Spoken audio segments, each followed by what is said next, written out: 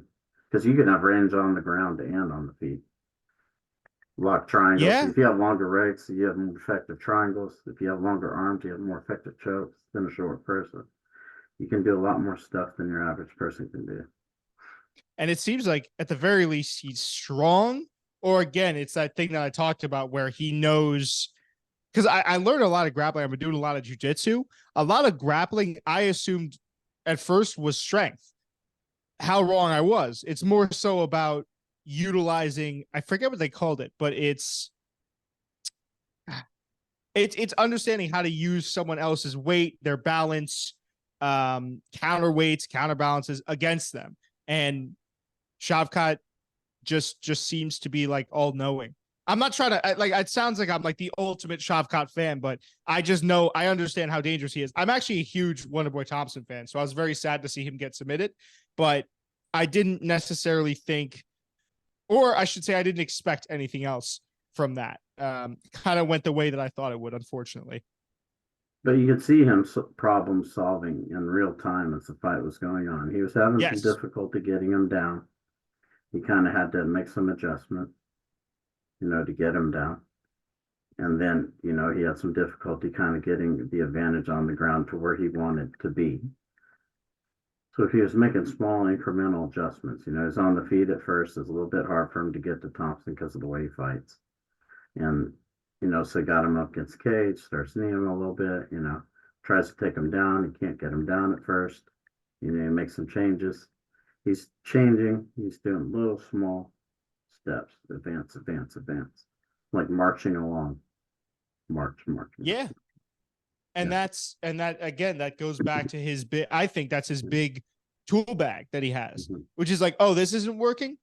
You know what? I think that this would work. So let me just go, you know, instead of going for a double leg, let me try to crowd Wonderboy against the cage and get a body lock and try that takedown. I'm not saying that's actually what happened because I can't quite remember what he was getting Wonderboy down with, but you know, it's that type of thinking that I'm sure he problem solves with, which is like downloading information too. He seems like a super smart fighter, and he seems just to understand the way he fights very well. You know, like he knows what he does well, and that's pretty much everything. I can't think of like one thing that he doesn't do super well. I don't know. I mean, that Neal fight, the Jeff Neal fight, he did look a little bit hittable, but then he kind of just, I mean, that was insane the way that fight ended. I think it was a standing rear naked choke, right? That he got on Jeff Neal. That's insane.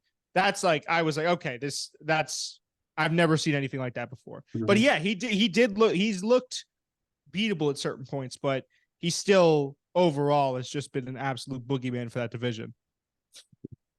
Now we're going to get into another interesting fight here, which is Ferguson and Pimblett. You know, I didn't know what to make of this fight. I'm interested to hear what you thought of it. When I talked to Miguel about it, it was another one of those, I kind of felt like the first fight where I didn't really come away feeling like, I mean, Pimblett was the more dominant of the two fighters, but I didn't really feel like he came away looking necessarily great in the fight. No, because Ferguson didn't have a lot left. So I'm interested to hear what you thought of it. Yeah, I mean, I tend to agree. Like, I don't think that was necessarily a good showing for Patty. I think it's good in that he needed something. Like anything could have been better than that Flash Gordon decision. I think he just needed something to kind of like cleanse the palate of everyone, right? And so even though this wasn't necessarily a great performance, he still was tagging Tony. I don't know how he gassed. That was insane because Tony wasn't Tony, and Tony hasn't been Tony for a while. I hate to say it, and I had a feeling that bringing in David Goggins wasn't going to do anything. It was kind of cool to see David Goggins just cornering someone and yelling at Tony like, "Get back up! Remember who you are." I was like, he's not going to be able to use any of this in the fight. Like, that's not helping at all. But go ahead, David Goggins. I guess just yell vaguely helping things into the cage. I thought it was weird that he looked so gassed and he couldn't finish Tony, who was again over the hill, but also doesn't really have good takedown defense. He's pretty lethal off of his back, but it looked like when he was on his back, he wasn't really threatening with submissions. I don't know. It didn't look like a performance that if I were either guy, I would care to remember. And I think Tony at this point, I can understand him wanting to go out on a win because I saw that he posted on Instagram he wanted to keep going. I think there's a really really good argument that he could just call it quits now. I don't think we need to see more of Tony Ferguson. I'm a fan of his. I just don't want to see any more of this. It's really disheartening to see that every single time.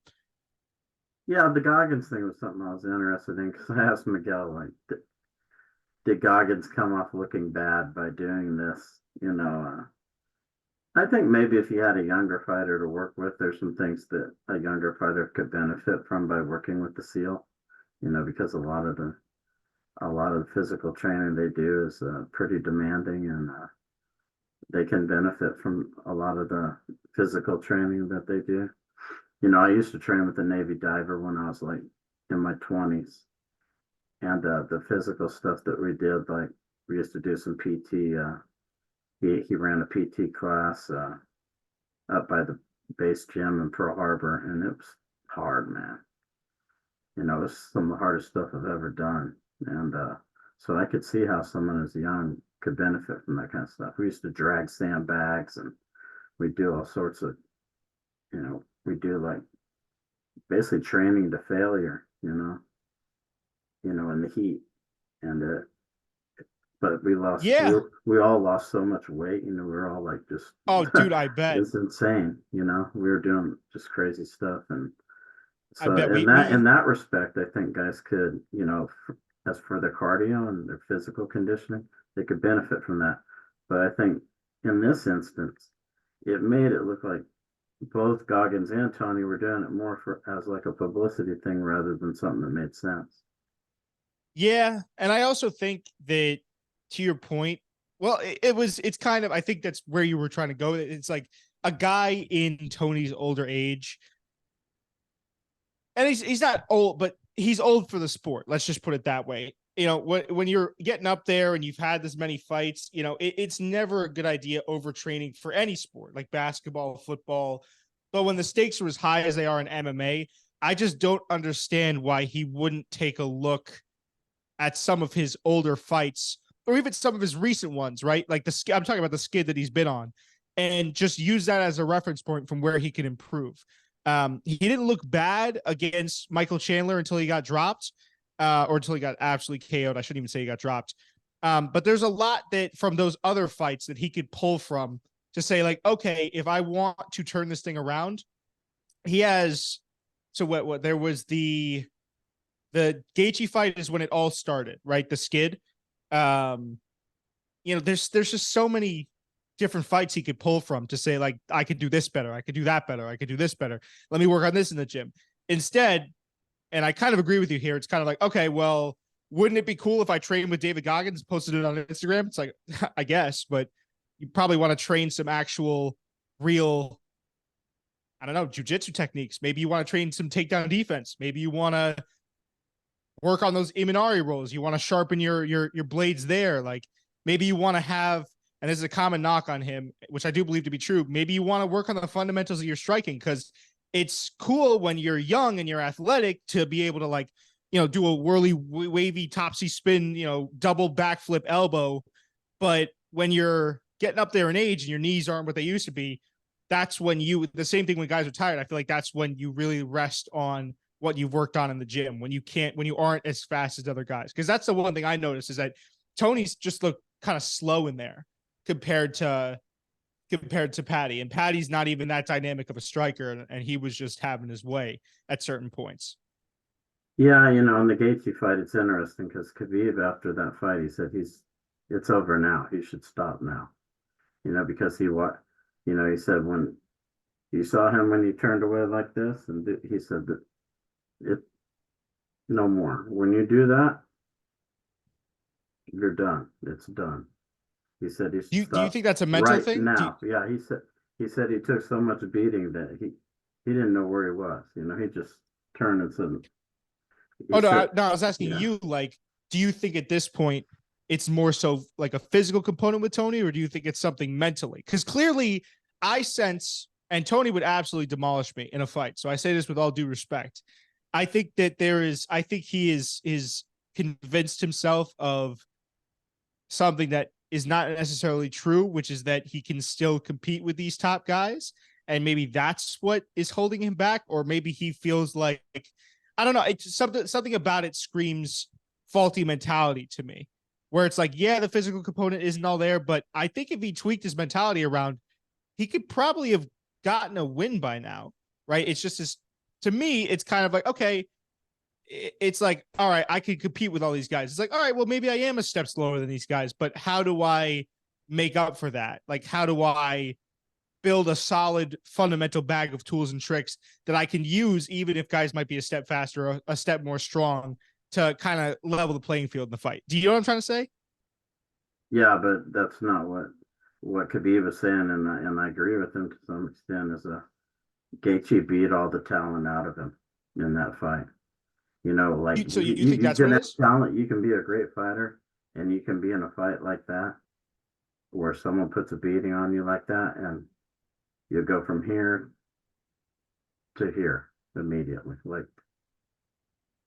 it's gone, all of it. And that's what Khabib So, was saying. He said he'll never be able to fight like he was before. It's over now. He said he should retire right now, right after that fight. yeah. So He do, said when do you you turn basically? and say no more like this. Yeah, no, that I'm no Yeah, definitely. I mean, you don't need yeah, to be a rocket scientist to yeah. say He that's said not he like when said I he saw didn't even that. know where he was. He said Gaethje beat him up so bad he had no idea what he was doing at that point. Yeah, that's. I mean, I remember seeing that fight live and just being like, that was. I don't wince easily as a UFC fan. I feel like with a lot of the fights I watch, but that was one where I was kind of like, ooh, Yeah, I Khabib. saw him kind of like Yeah, turn away like that, and I was like, oh, yeah, that's not. So you think it's kind of like after that he just yeah. Gaethje took so much out of him that even Mm-hmm. if he wanted to, he just couldn't physically or mentally kind of like hang with the. Yeah, that's so interesting. You hear that stuff in boxing all the time. The one fight that destroyed so and so. Diego Corrales, when he fought Floyd Mayweather, Floyd dropped him like 8 times. He was a great fighter, but he fought Floyd Mayweather, he got dropped like 8 times. That fight got stopped. He was never the same after that. Feels almost like kind of juju-y, like put like a hex on him. You know what I mean? That's what it feels like sometimes. Because I don't know. I mean, I feel like fighters are known to be resilient, and I guess it just does reach a certain point where you don't have it anymore. And certainly after a beating like the one that Justin Gaethje put on Tony, that yeah, I don't know. That's oof. That's like one of my least favorite fights ever to watch, personally. Yeah, I want to see after he fought Mayweather. Let's see here. I mean, he did win some more fights, but actually, he did win his next 4 fights, but he wasn't. Yeah, he won a few more fights actually. He did, but he Well, I'd wasn't imagine at you that just start time to when he second fought guess. Floyd. Yeah. When he fought Floyd, he had basically won all of his fights. He had won his geez, first, let's see, he was 33-0 when he fought Floyd. Then he won one, two, three, four, lost his fifth fight, won another three, then he lost his last three fights. So of his next, 8 fights, he lost four of them. So he's 33-0, loses to Floyd. Of his next 8 fights, he lost half of them. That's how Yeah. much it changed him. I From a think guy I who think a lot of couldn't that be beaten to a guy who's about a to 50-50 fighter. yeah. Yeah, I think a lot of that too. Like I know if I was a fighter and I got beaten that badly, it would probably be a lot of second guessing my ability. And I feel like I've heard a lot of fighters say this, and I would tend to agree, just even as a guy that watches the sport. It's like you have to be 100% in. You can't really think about what you're doing in there. You can't really have any doubts. And I feel like probably that has something to do with it. When you go through something like that, you know, like you are going through a fight. So trauma is real, whether it be mental, physical. It probably catches up with him. And I think those first 33 fights, I think he knocked out maybe 28 or 29 of those guys. So it was kind of like it was almost like a lack of adversity, No, but I almost. mean, a lot of people thought he was going to beat Mayweather. And Mayweather just dropped him over and over and over and over and over again, you know? That's a mentally embarrassing. I mean, Yeah. that's got to just be what am I soul shattering. That's hard to say. It was Soul probably shattering. Mayweather's best performance of his whole career. Because a lot of people thought, this guy's a killer. This guy could be the one to take him out. And Floyd just made him look like nothing. Boy, Mayweather. Well, He listen, he towered over Mayweather too. He towered over Mayweather. He's much taller than him. Floyd made him look like he was nothing in there. well, Let's I mean, talk. also, Let's talk quickly about this Emmett and Mitchell oh, thing. Emmett, dude, the Emmett and Bryce. Oh, Yeah, yeah, that's I mean, what do you want me to say, man? What a scary yeah, knockout. yeah. That was another one where I was like, I didn't see the screen. I looked away for a couple of seconds and then boom. It was like, oh, Mitchell's on the floor. And then I saw him spazzing. I was like, oh, That kind of that was goes another time I along the kind of lines cringed. with what we're talking about right now. That could be the one that Yeah, ends it for Mitchell. I think so. I heard a lot of people saying that was like a career altering performance. I could see that. Or no, excuse me, a career altering knockout for Mitchell. And I could see how that'd be the case because I mean, not only it's not as bad, I personally think, as a sustained beating like the one that Tony got, where it's over 5 rounds, and then but it is one big shot.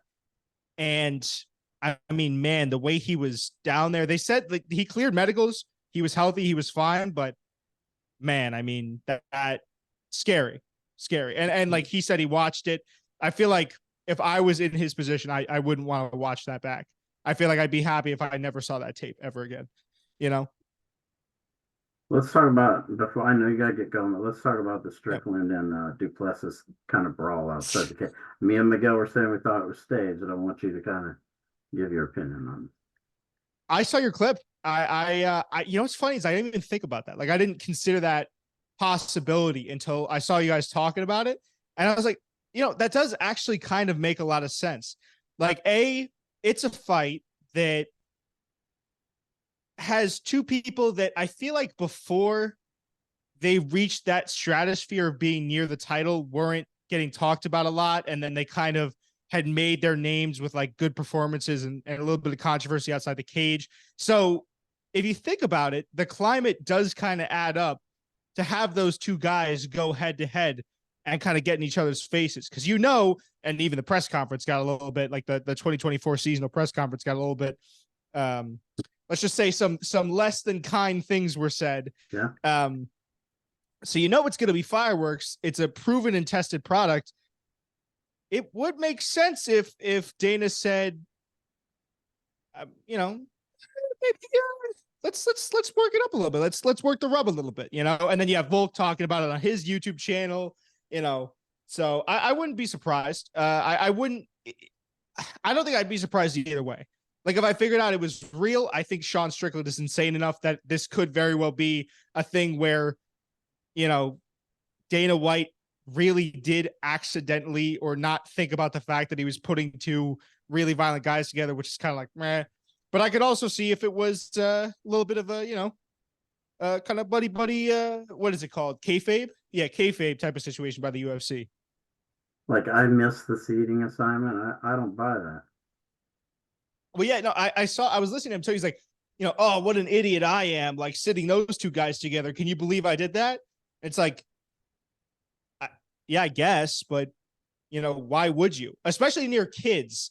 That doesn't make a lot of sense. That's something that I don't know if you guys covered that, but that wouldn't make a whole ton of sense to have them in in an area that didn't have a lot of.